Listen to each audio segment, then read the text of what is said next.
যারা ভাবেন দামি দামি পাথরেই ঈশ্বরের বাস, রত্নখচিত সিংহাসনে ঈশ্বর বিরাজ করেন, আজকের ভিডিওটা তাদের জন্য। পুরীর জগন্নাথ মন্দিরের রন্ধনশালায় তখন ৫৬ ভোগের আয়োজন চলছে। ৫৬ ভোগ রান্না হচ্ছে। ঠিক সেই সময় স্বয়ং জগন্নাথ দেব রান্নাঘরে গিয়ে উপস্থিত হন এবং রাঁধুনিদের খাবার চান। বলেন, আমার খিদে পেয়েছে।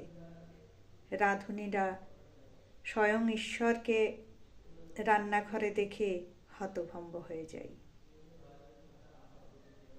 তখনও খাবার প্রস্তুত হয়নি দেখে জগন্নাথ দেব বললেন, ঠিক আছে, তোমাদের খাবার প্রস্তুত হতে হতে আমি পাশের গ্রামে মাধব দাসের বাড়ি থেকে কিছু খেয়ে আসি।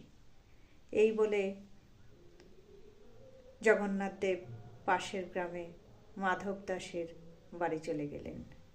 মাধব দাস খুব গরিব একজন কৃষক। দিন আনতে দিন ফুরোয়, কোনো মতে তার দুবেলা দুমুঠো অন্নের সংস্থান হয়। সেদিন মাধব দাসের বাড়িতে মাটির হাঁড়িতে খিচুড়ি রান্না হয়েছে এবং মাধব দাসের স্ত্রী এবং তার ছেলে খিচুড়ি খাওয়ার জন্য মাটির পাত্রে খিচুড়ি পরিবেশন করা হয়েছে।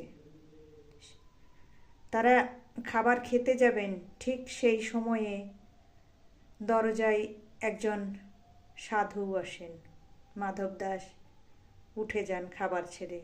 তখন সাধু তাকে বলেন, আমার খুব খিদে পেয়েছে, কিছু খাবার পাবো? হাঁড়িতে আর অতিরিক্ত খাবার ছিল না। তখন মাধব দাস নিজের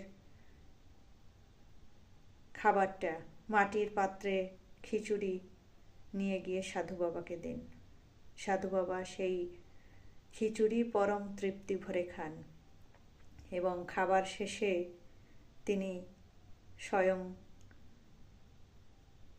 মাধব দাসকে দর্শন দেন এবং বলেন, তোমার খিচুড়ি আমার ৫৬ ভোগের চেয়েও বেশি সুস্বাদু।